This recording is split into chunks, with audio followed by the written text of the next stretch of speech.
সাম্বার মশলা খেলে কি ক্যান্সার হয়? সিঙ্গাপুর আর হংকং তো এটাই কইতেছে যে এই ধরনের মশলা খেলে আপনি করে ক্যান্সার হবো। সিঙ্গাপুর আর হংকং এমডিএস আর এভারেস্টের বহুত মশলাতে ব্যান করে দিছে, কারণ ওইখানে ক্যান্সার হওয়ার মতো কেমিক্যাল পাওয়া গেছে। ইভেন বেবি ফুডের মধ্যেও, যেমন স্যালেকের মতো বস্তুর মধ্যে জরুরত থেকে জ্যাদা হানিকারক কন্টেন্ট বা সুগার পাওয়া।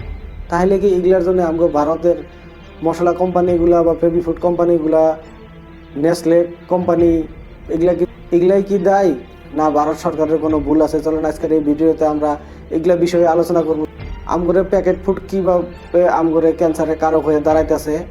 যারা যারা আমার চ্যানেলটা সাবস্ক্রাইব করেন না তারা সাবস্ক্রাইব করেন। এটাতে আপনাদের কোনো ক্ষতি হয় না, কিন্তু আমার বহুত হেল্প হয়।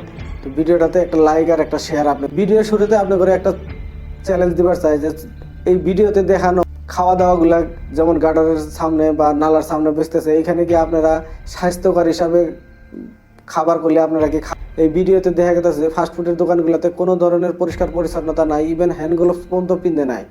এই ফাস্টফুডগুলো কীভাবে আপনার স্বাস্থ্যের জন্য ভালো হবার পায়? তাহলে এখন আপনি বাবার বাঞ্জে প্যাকেট ফাস্টফুড খাওয়া বাদ দিব, এখন আপনি বাবার বাঞ্জে ফাস্টফুড খাওয়া বাদ দিব, প্যাকেট ফুডস খামো, তাই না হয়ে গেল? কিন্তু না, এটা আপনার ভুল। আর এই জন্যে আজকের এই ভিডিওটা আপনার জন্য। ভারতের খাওয়া দাওয়া প্যাকেটিং ফুডের এটার রেগুলেট করে ফাসাই একটা সরকারি সংস্থা। ওরা এটার বিষয়ে দেখে, ওরা রেগুলেট করার পরেও চকলেটের মধ্যে পোকা বাইরে হওয়া, বেবি ফুডের মধ্যে, স্যারেলেকের মধ্যে আপনার জরুরত থেকে যাওয়া অ্যাডেড সুগার দেওয়া, আর ম্যাগিতে তো জানেনি যে লেট বাইরে যেটা মোটা হয়ে যায়, লেট ওটা বাইরে হয় আমাকে ভারতের প্যাকেট ফুডের মধ্যে একটা সাধারণ কথা। এগুলোর জন্য যেটা মূল কারণ, যেটার মধ্যে মূল দোষ, ওটা হলো আমগরে অ্যাডভার্টাইজমেন্ট সিস্টেম। মানে আমগরে টিভি চ্যানেল বা ওই ধরনের সবগুলোতে এমনভাবে ভুয়া অ্যাড চালানো হয়, আর এই অ্যাড দেখে আমরা ওটার প্রতি আকৃষ্ট হই, আর আকৃষ্ট ওটার প্রতি যাই যে ওটার কোনো স্বাস্থ্যগত পরীক্ষা চিন্তা করি না যে এটা ভালো না খারাপ, কারণ আমগরে বেশিরভাগ মানুষই ওইরকম উচ্চ শিক্ষিত না। এই ধরেন কিছুদিন আগে পতঞ্জলির একটা অ্যাড বাইট করছে যে অগরের কাছে এমন একটা ওষুধ আছে যেটার দ্বারা মানুষের হার্ট বা কোলেস্ট্রল কম হয়, যেটা খাইলে হার্টের বেমার আর ইস্তেমা ভালো হয়। তো এই যে ভুয়া একটা জন্যে এডিআর যখন সুপ্রিম কোর্টে যায়, তখন পতঞ্জলির সুপ্রিম কোর্টে কয় যে আপনাদের কাছে এটার কি পরীক্ষা নিরীক্ষা করার বৈজ্ঞানিক পদ্ধতি আছে যে তারা আপনি দাবি করতেন যে হার্টের বেমার ভালো হয় আর ইস্তেমা ভালো হয়? তখন পতঞ্জলি কয় যে আমাদের কাছে ওই ধরনের কোনো বৈজ্ঞানিক পরীক্ষা নাই, আমরা এটা আয়ুর্বেদিক হিসাবে বানাইছি। আর ওই ফটকারের পরে পতঞ্জলি ওই অ্যাডভার্টাইজমেন্ট বন্ধ। ভারতে বিজ্ঞাপনের জন্য কোনো কঠোর নিয়ম কানুন নাই, কারণ আপনি যে কোনো অ্যাডভার্টাইজ কোম্পানিরে বা টিভি চ্যানেলে যে কোনো টিভি চ্যানেলে যদি আপনি পয়সা দেন, ওরা যে ধরনের অ্যাড চালাই দেবো আপনার জন্য, কারণ ওই ধরনের কোনো নিয়মই নাই। কারণ ভারত সরকারের কাছে ওইরকম কোনো এজেন্সি নাই যেটা অ্যাডের বিরুদ্ধে কোনো ব্যবস্থা নিবার পায়।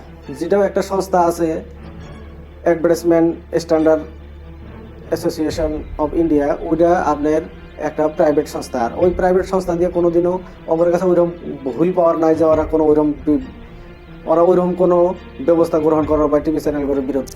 যেমন ভারতের মধ্যে হেলথ ড্রিঙ্ক নামে কত ধরনের ড্রিঙ্ক, যেমন বনবিটা, তারপরে আপনার হরলিক্স কিন্তু কত ধরনের হেলথ ড্রিঙ্ক বাইরে হয়েছে। আপনি চিন্তা করে দেখেন, ওই হেলথ ড্রিঙ্কের কোনো ডেফিনেশনে ভারত সরকারের কাছে বা কোনো অ্যাডভার্টাইজ কোম্পানি বা ফাঁসাইয়ের কাছে পর্যন্ত কোনো গাইডলাইন নাই যে হেলথ ড্রিঙ্ক কী ধরনের হওয়া উচিত। আমাকে ভারতের ফুড ডিপার্টমেন্টে বহুত ধরনের গ্যাপ হোল আছে, এই গ্যাপ হোলগুলো বন্ধ করার জন্য সরকারের ব্যবস্থা নেওয়া দরকার। বেবি ফুডের একটা উদাহরণ নিয়ে চলেন যে WHO কয় যে 2 বছরের তলের বাচ্চারে অ্যাডেড সুগার দেওয়া একদম বহুতই হানিকারক, কারণ আগে যায় হেরা ওই বাচ্চাটার সুগার, কোলেস্ট্রল, ক্যান্সারের মতো বহুত ধরনের বড় বড় বেমার হওয়ার হয়। কিন্তু আমগরে ফাঁসাইয়ের ওয়েবসাইটে যায় যদি আপনি দেখেন যে এইটার বিষয়ে যে 2 বছরের বাচ্চারা কতটুকু অ্যাডেড সুগার দিবার পাবো না পাবো, ওগরে ওয়েবসাইটের মধ্যে কোনো ধরনের উল্লেখই নাই।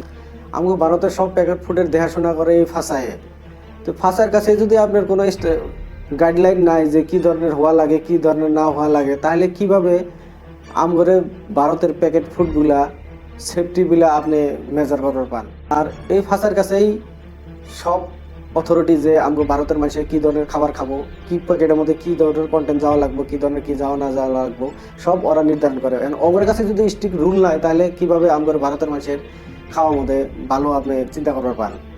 বেবি ফুডে যে কী জন্য চিনি পাওয়া গেল, এটার বিষয়ে ফেসাইয়ের কোনো জবাবই আজ পর্যন্ত পাওয়া যায় নাই। বা এটার জন্য ফাঁসায় কোনো আজ পর্যন্ত কোনো স্ট্রিক্ট রুলও বানায় নাই কে।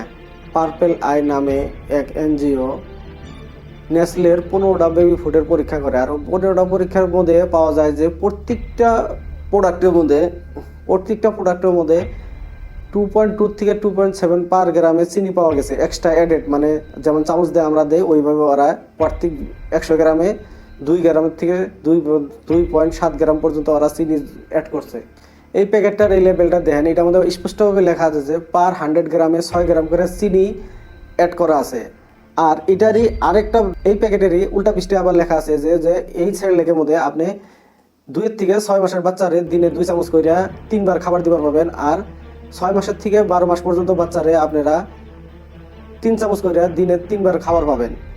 আর 12 মাসের থেকে নিয়ে 24 মাস বাচ্চারে আপনি 6 চামচ থেকে নিয়ে 4 চামচের থেকে নিয়ে 6 চামচ পর্যন্ত দিনে 3-4 বার খেলে পারবেন। আপনি তাহলে চিন্তা করেন যে আপনার বাচ্চাটারে আপনি দিনে কত গ্রাম চিনি অ্যাড করতেছেন, ওর জীবনের মধ্যে আপনি কত ক্ষতি করতেছেন। এটার পিছনে দোষ আপনারও না আমারও না, এটার দোষ হইল ফাঁসাই।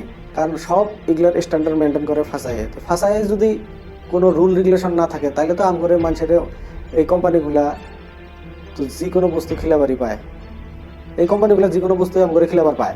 কারণ ফাঁসাই বিজ্ঞানসম্মতভাবে পরীক্ষা করে আমাকে ভারতের মানুষের করে খাওয়া দাওয়ার স্ট্যান্ডার্ড মেনটেন করবো, যে আমাকে ভারতের মানুষের কী ধরনের খাওয়া খাবো আর কী ধরনের খাওয়া দরকার, কী ধরনের প্যাকেট যাওয়া দরকার, আর প্যাকেটের মধ্যে কী কী কন্টেন্ট থাকা দরকার, এগুলো সমস্ত জিনিস স্ট্রিক্টভাবে ফলো করে ফাঁসায় যদি এই ধরনের কাম না করে তাহলে আমরা কিভাবে ভালো খাওয়াটা ভারতের মানুষের আশা করবার পাই। কারণ যত ল্যাব টেস্টিং হয় সব ফাঁসাইয়ের আন্ডারে হয়। কারণ ভারতের মধ্যে প্রায় 250-300 ল্যাব টেস্টিং ল্যাব আছে, যেগুলো ল্যাবের আধাগুলো তো মেশিনই নাই, আর আধাগুলোতে কোনো কামই ভালো মতো হয় না, কারণ ভালো টেকনিশিয়ান নাই। তাহলে যদি অগরের কাছেই নাই আর সরকারে যদি গুরুত্ব না দেয় ফাঁসাইয়ের উপরে, তাহলে কিভাবে ভারতের মানুষের ভালো খাওয়াটা আপনি আশা করবার পান।